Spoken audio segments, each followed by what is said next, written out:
Hi, everybody. This is Tikiri. I hope you're doing well. If those of you who came in first, you probably saw me taking the sip of water. I'm going to hang out here, say hello, and tell you a few stories while Lynn, our guest, is going to try and join us right now. So I'm super excited. We did do some tests of our setup for the last half an hour, and we've had some trouble, and that's for sure. So we're just going to let you know that we are going to do our best to try and make this work. And so here we go. I'm going to invite Lynn, and let's hope that works. Okay. Oh boy, I think, Lynn, we're going to be having the same problem because I am seeing everybody else who's watching, and I do not get a chance to see you. So folks, we're going to try and make sure, try a couple of times to make sure that we can get Lynn on. And, to tell you the truth, Lynn is an amazing person that I think everyone needs to hear what she has to say. So I really, really hope that this works. And that we can go and hear what she has to say on a really important topic that relates to everybody. So let me see if I can get Lynn. Yes, I can. Hallelujah. I think, Lynn, this is going to work. So the computer tells me that it's adding you, and very soon we'll see you. Hi! This is amazing. Okay, Lynn, the only thing you'll need to wear an earbud because there's a really bad echo. Okay. So we'll wait for her. And in the meantime, I can hear my own echo. So you guys are not going to like this. So let's wait till Lynn comes back on.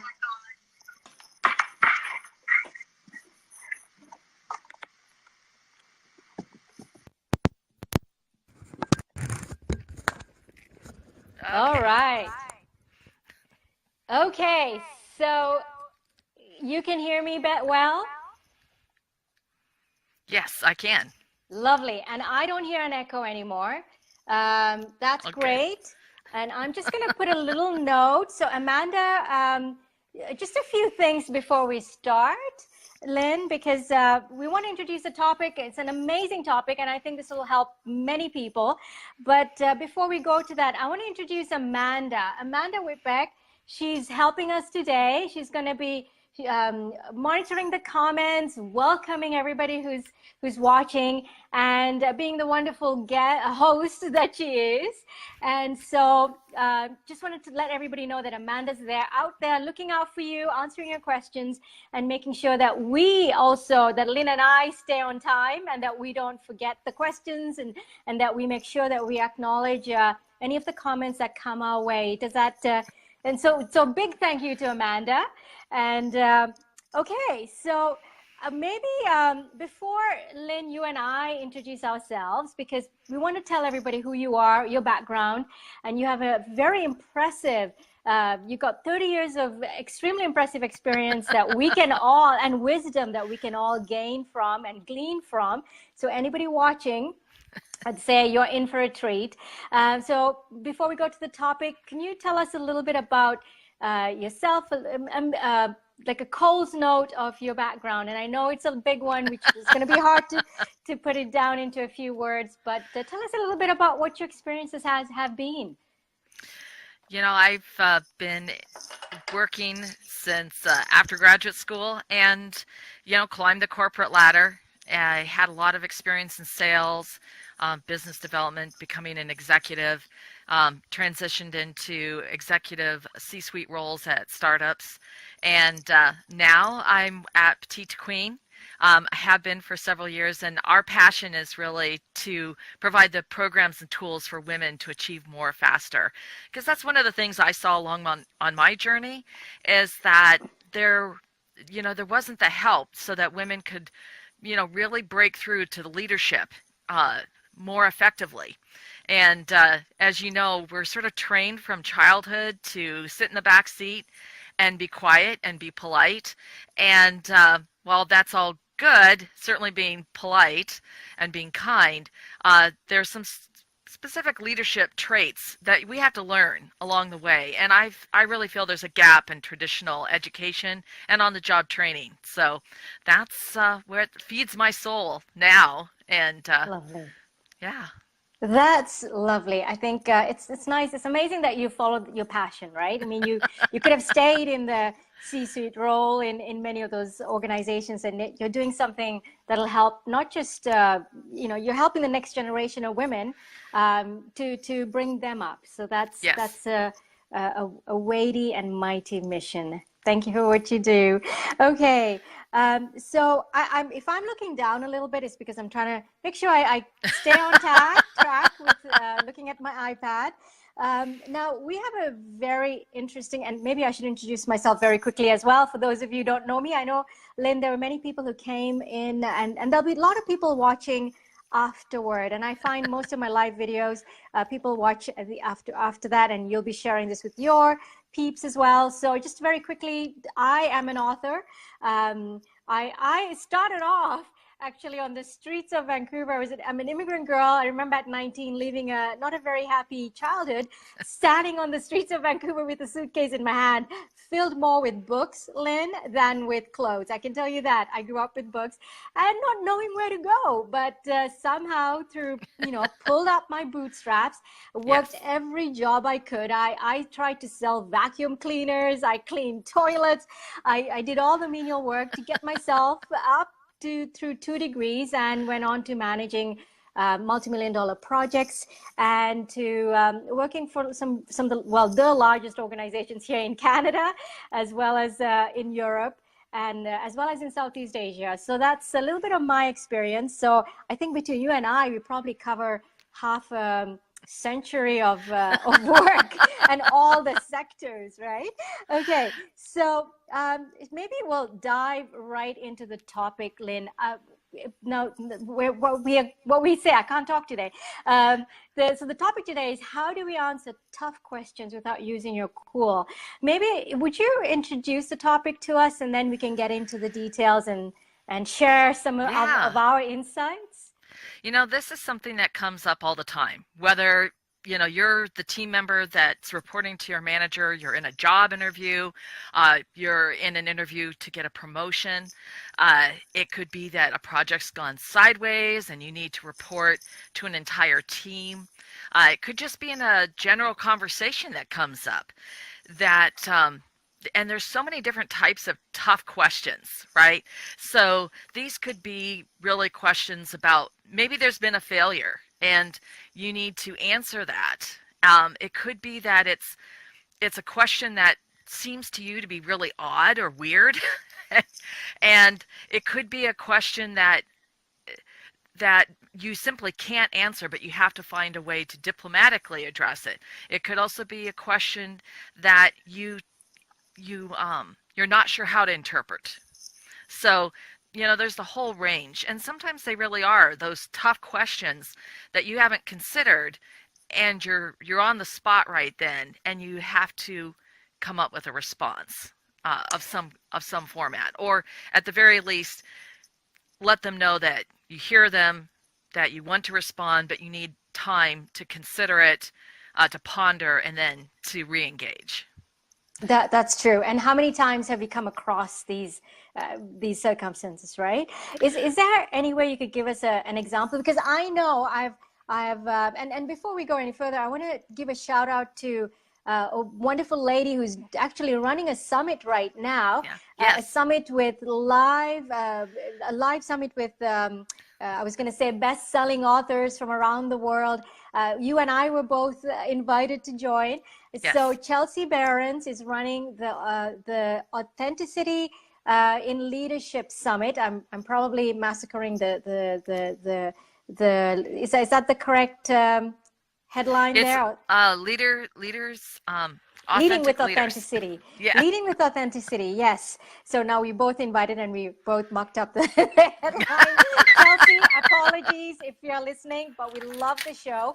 Now, there are about 23 authors and thought leaders from around the world, and these are very high-profile people who have been in Forbes, who have best-selling books out there. So, and it's for free that she's offered this program. It's running right now. And Chelsea, if you're watching, could you please put that link up somewhere in the Facebook group so that people who are watching can know about it and sign up, because it's just started. Lynn and I just we did our presentations, and there's like almost 20 more days to go and Yes. more. So you cannot miss it. It's for free.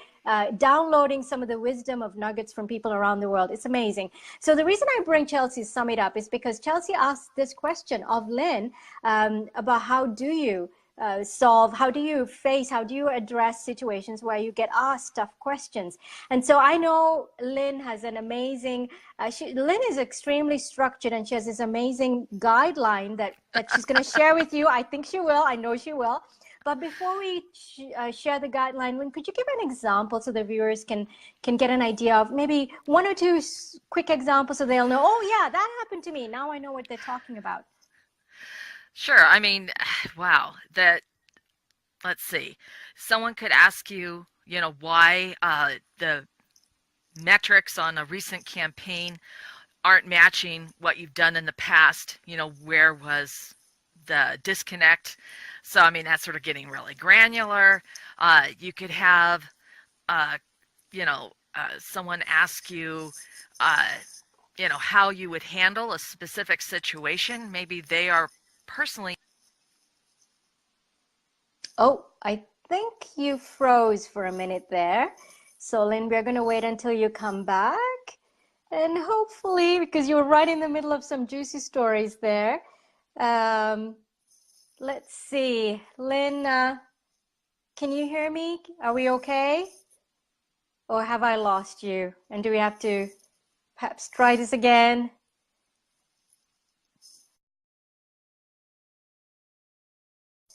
Okay, I'm just going to go and double check. I think we lost Lynn, so I'm going to see if I can get her back on. And so apologies while we make sure we get her back on, and she's getting at it again. Okay, we'll see your beautiful face very soon. There we go. Okay, yeah. Good. You were talking about, and a couple of examples, Lynn. You were giving us a few examples about answering tough questions in the workplace. Yeah, absolutely. I mean, there's also answering tough questions in real life.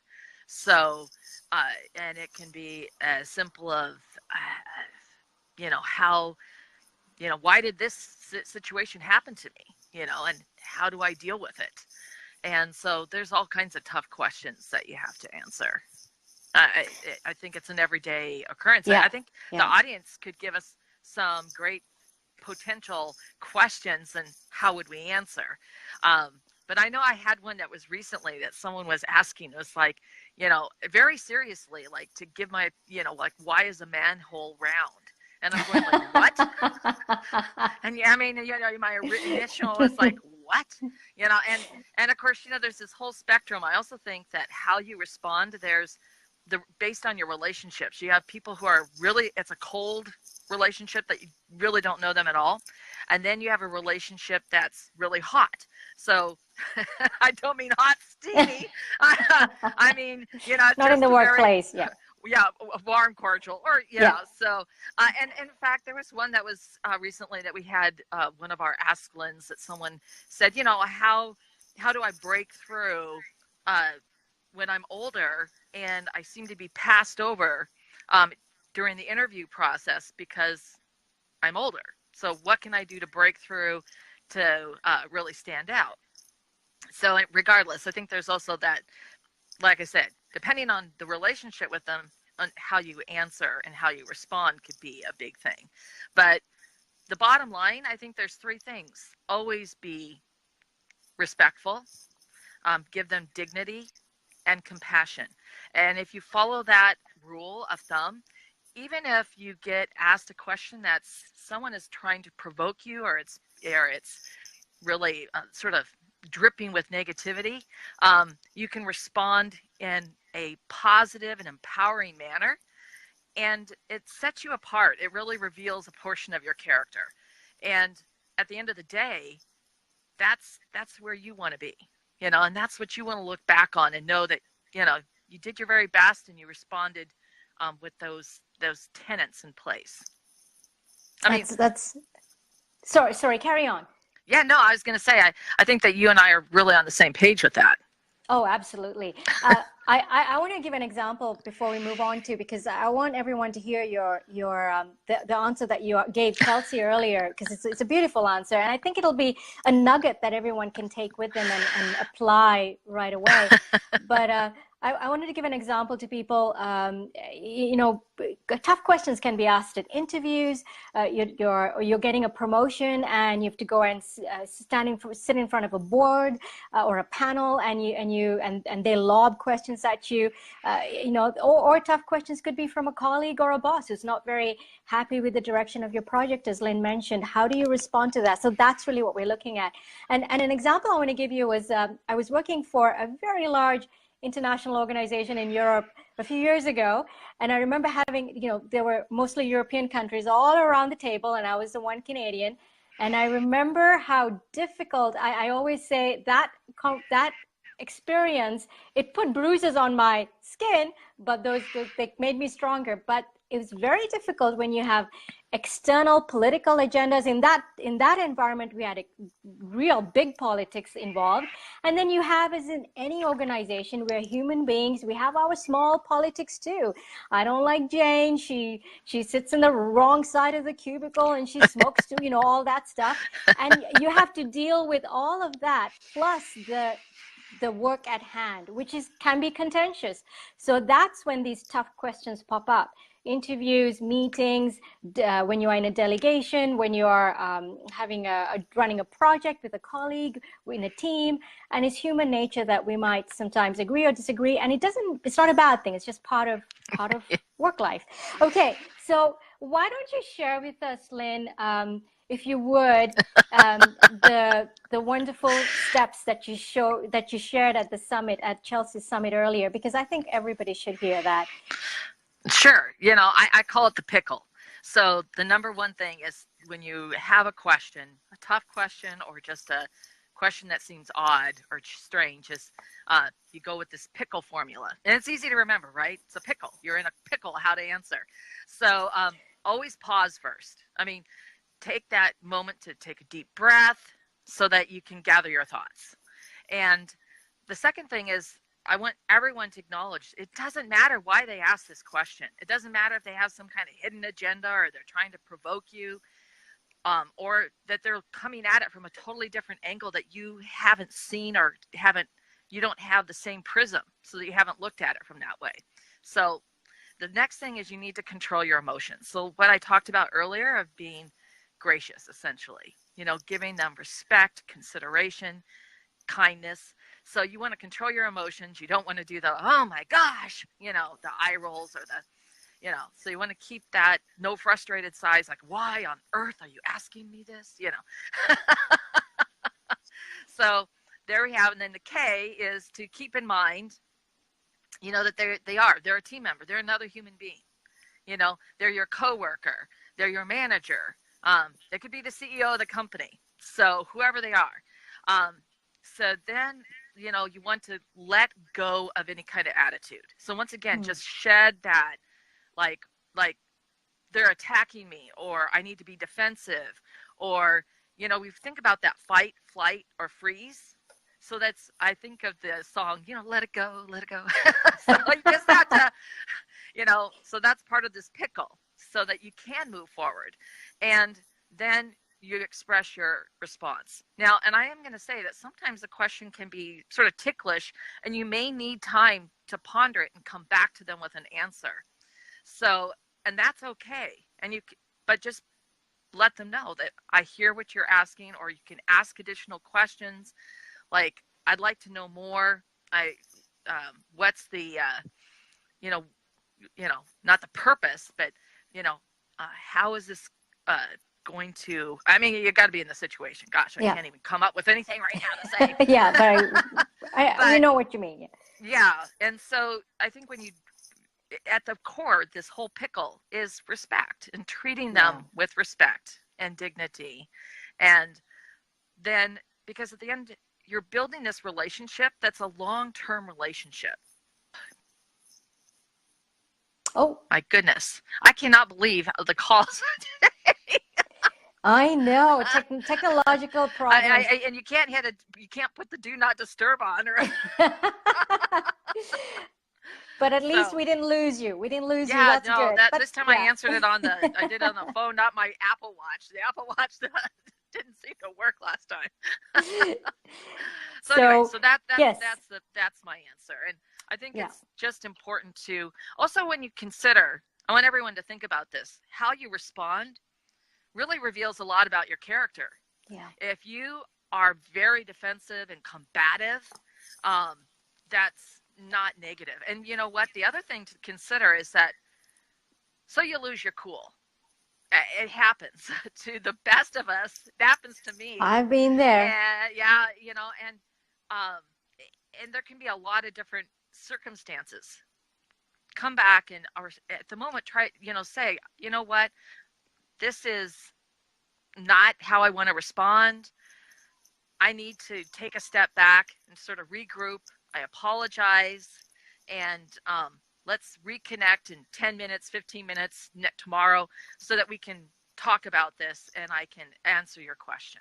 So there's a graceful way to be able to manage those situations. And if someone they're becoming combative or really overly aggressive, then you can do the same thing. Let's take a step back. I want to hear what you have to say, but right now I need to take a break so that so that we can come back at this. And then you give them a little time to cool off. I love that. I love that. I'm just going to go, Lynn, very quickly to see if there are any questions. It seems like there are a few people watching us. So lovely to have you here. Chelsea, thank you for posting your Leading with Authenticity. We're sorry we mucked up the headline. We knew what it meant, and we're behind you 1,000%. So that's great, and really encourage everyone to go and take a look. And so I don't see any questions. And Amanda, thank you so much for staying there to welcome people and to answer the questions. So I think we can maybe carry on with the conversation, Lynn. I want to give an example, if you wouldn't mind, because you brought up the idea of cooling off a little bit. Now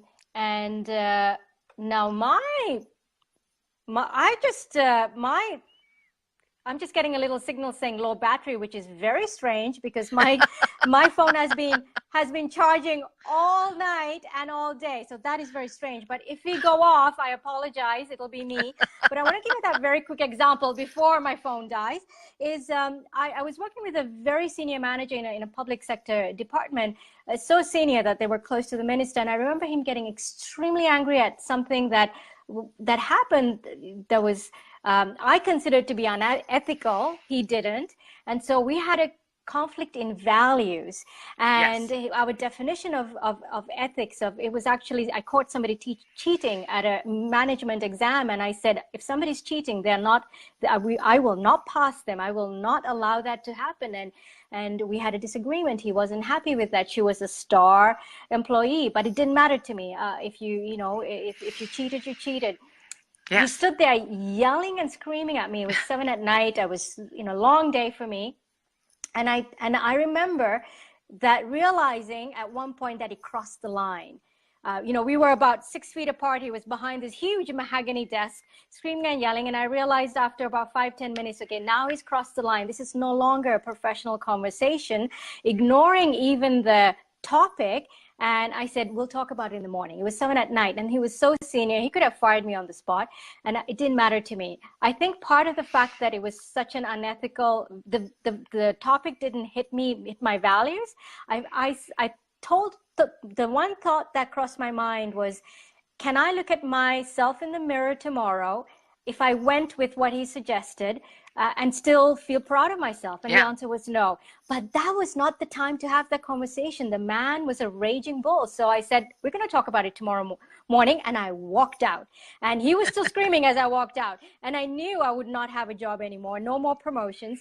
And today I look back and it was the best thing that happened to me. And the next morning I came back in and marched right through his phalanx of secretaries and assistants. And I said, I don't care if I have an appointment or not. I have an important conversation to have. Walked into his office very politely. And I said, we disagree on this, but we could have had a conversation about it. I did not appreciate that. And he had calmed down at that point, so we could have a conversation. Yeah. And now that didn't mean the end result was something I agreed with.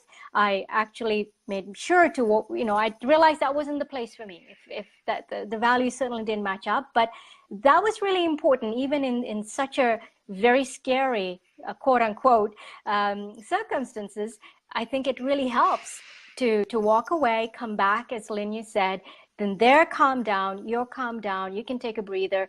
And you know what, at the end of the day, Lynn, if you make the decision based on your values and where your heart leads, whatever decision you make is the right thing. You might feel, oh my God, I've lost my job now. I just spoke up against my boss or my boss's boss's boss, and now I'm in trouble. No, if you feel you stood up to your values and you were respectful, you were diplomatic, as Lynn says, then I think you look back like I do years later and go, I did the right thing. I'm happier because of that.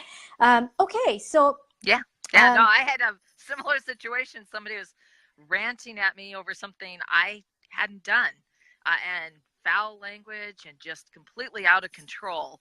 And, it did really change my view of that leader. So, and I no longer respected them. That completely lost my respect for them because they completely lost it. And it was, But, those are situations that you do. And what I did is then I went back to another manager and said, this person, their behavior was uncalled for. It was unprofessional. And I won't tolerate this type of abusive behavior. Didn't have to work with that person again. That's amazing. And I think not many people react or respond to those situations. They probably swallow it and just live with it. And I think that is the worst thing you can do. And it's not just worse for your career and for your work health, but for your personal health. Yes. Yeah. And on that note, we talked about diplomacy. I've worked around the world. I worked on 4 continents. And Lynn, one of the things I've learned, and this is a blanket statement I'm going to make, so please remember, it's a broad statement, but women, especially in many parts of the world, do not have the same gumption and courage. And I don't know, I saw a very different work culture when I came to North America. Walked into a boardroom. Even in Europe, it was a different way of women tended to be softer and tended to not to be as direct, and that, in my opinion, this is a broad statement, worked against them. And and I'm saying this is such a broad statement. I'm going to just bring up Angela Merkel of Germany. She's my heroine. She's amazing. So there are wonderful, strong women around the world. But I'm saying in general in the workplace, it's so. I like to say, be diplomatic, but be direct. Don't be wishy-washy and couch your words so carefully that people don't know what you want.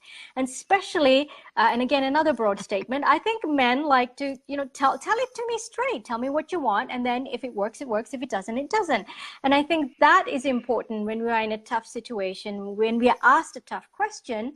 You said earlier, well, clarify that, find out where they're coming from, what they're looking for, but be direct in that, and be polite, be diplomatic, but be very open and direct. And I like to think when you focus on the problem, not the person, 99% of the emotion goes down, 99% of the hostility, the worries, the conflicts, the mistrust goes away, because all of a sudden you're focusing on the issue at hand. What do you think, Lynn? Absolutely. So first, never take it personally. I mean, this is a conversation, especially when you're in the workplace. Second of all, you do need to see the good in the other person and acknowledge that, there's hopefully within every person there's good. So, I mean, those would be 2 of my things. I think another area of conflict can be from style. There is, people have different styles of how they manage things or how they work on things.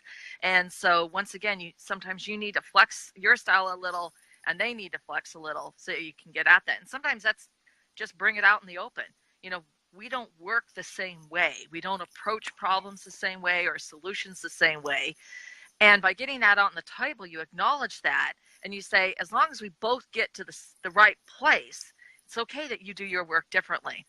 And so I think that with your point there, one of the things is that to people can't read your mind.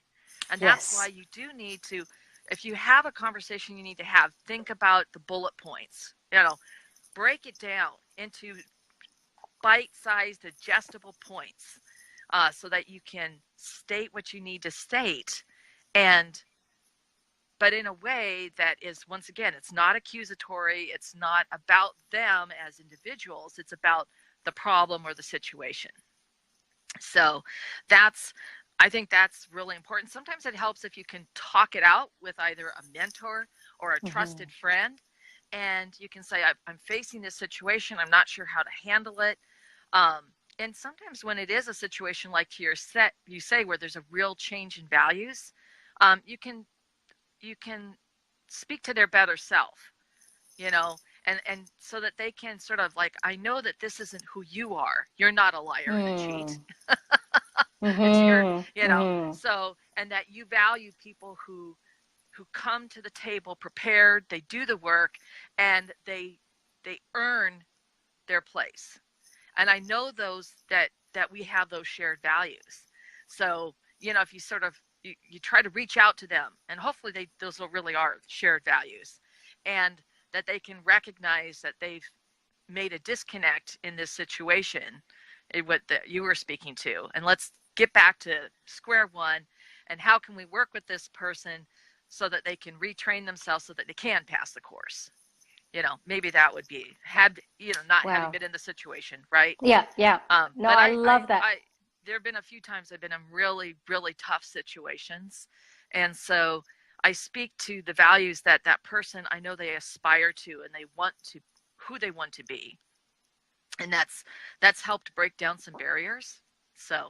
Oh, wow. I love that, Lynn. I really wish I met you 20 years ago now, because I think if there's a nugget 20 years ago, I probably wouldn't have had that answer.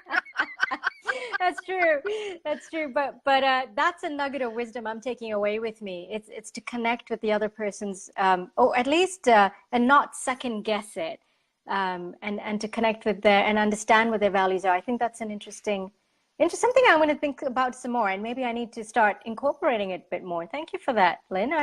I'm learning a lot here too.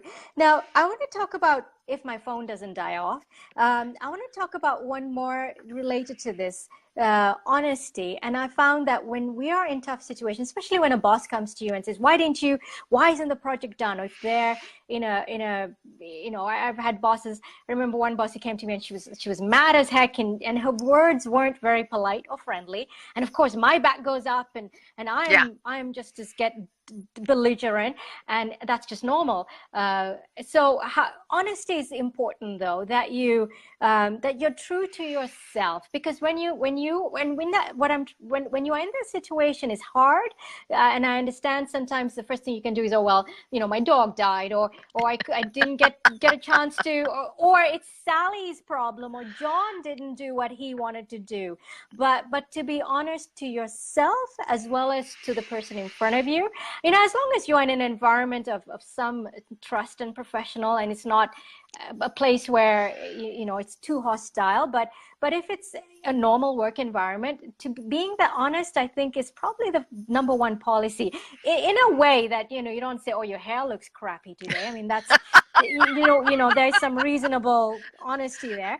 But sometimes it helps if someone tells you got lipstick smeared on your teeth. So okay, but yeah, sorry. Yeah, you're right. No, good point. But I think it's when you pretend and lie to yourself, and if you say, well, no, my project delayed because of John and James and Sally, and when you lie to yourself, you hurt yourself, really. And you hurt the team. So do you have any thoughts on that? And again, relating to when tough questions are asked of you. Yeah, no, I mean, you definitely need to own it. And I think there's something that everybody needs to recognize. There's a characteristic that when we're in the wrong, and we know we're in the wrong, we can respond with anger. I mean, it is really common. And you can also, when someone asks you a question and you don't have the answer, it can be very frustrating. So you answer with frustration. So there's Yes. two things. Sometimes, you don't know the answer, and that's okay, but you can find out the answer. And sometimes when a project's going sideways, you already know that it's going sideways for a number of different reasons.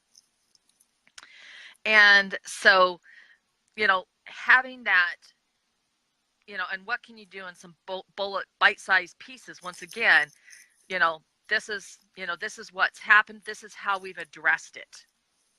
So instead of throwing someone under the bus, you can say, we got behind on this portion of the project. We've been putting in extra hours. We'll be caught up on XYZ. Or we discovered that this part of the tool wasn't working as expected, and we are now investigating this. We're working with the developer, and once again, we found a workaround. That's not perfect, but we're applying that now. So, so basically you're sort of trying to give them some kind of an adaptation of how you are taking whatever happened, the failure, if you want to call it a failure, and instead turning it around. So how are you problem solving? What are the results that you're achieving? How are you going to refine that? And how are you going to move forward? Because once again, so what you're responding and telling them is that, hey, I can work around this problem, and I can find another way to make it work. And we are doing that right now. And next time we're going to be aware of this so it doesn't happen again. The worst thing for me that I loathe and abominate when you make the same mistake over and over again. Yes. Yes. So mistakes happen all the time, and we all make them. I make them all the time. But you want to learn from that mistake so the next time it doesn't happen the same way. And very true. It's this continuous improvement process, for want of a better word. So you want to embrace that, and you want to communicate that, certainly to your boss or manager, so that they recognize that, you're actually thinking. You're thinking smart, and you're all in to find a solution that works. So that's would be my advice to that situation. Oh, I love it. And the thesis behind it is a mantra I take with me is, don't ever go to somebody with the problem, but also go with the solution. Or if somebody is asking you tough questions, you say, yes, exactly, options, so that you can discuss it further. And that's a progressive and productive way to move forward, right? Okay, I'm getting continual reminders at my phone, and I do apologize because I thought it's a new phone too, so now I'm a little mad at the guy who sold it to me. But maybe before we wrap up, can you go through the pickle process again, so we can leave everybody with that 1 to 5 steps that you have? Could you take us 1 to 5? A pickle, whether it's sweet or it's bread and butter or it's a kosher dill. So you want to pause. So before you answer, so you can really hear the question, and sort of second, it doesn't matter why they asked the question. Control your emotions. So no frustrated sighs, no eye rolls, no, oh my God, oh my gosh, this is PG. Keep in mind, it's another human being. It's a team member. It's a family member.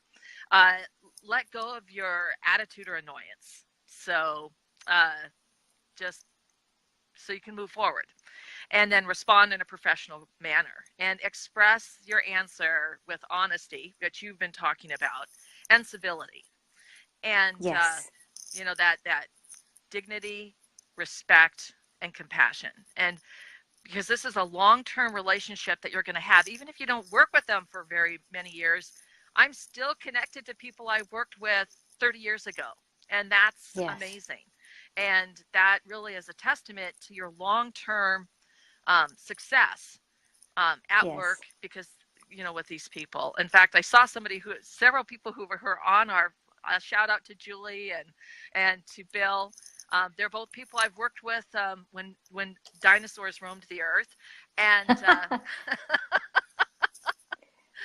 so that's really great. So awesome. and I think what we should do is that in a month from now, we're going to do another one, and we should Yes. turn it around. And how do you initiate difficult or tough conversations? Ooh, I love that. I love that. So let's open the floor. I'm just looking at questions.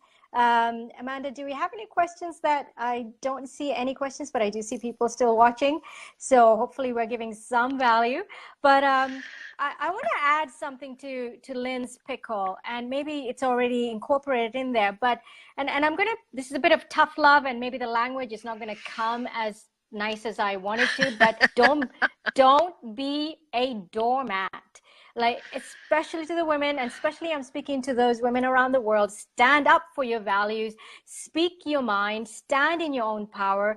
Don't give it away, because yes, people can ask tough questions, and I've worked in Africa and Asia and Europe and North America and Southeast Asia, and I know in some areas women don't have the same, like Lynn and I in our workplace, we have a very different environment from when I used to work in other places. So, and I know things are changing, but stand up for your values, and don't ever be intimidated, and know that you as a human being, you have the right to stand there and do the work, and you've been hired to do the work. So speak your mind. And Yeah.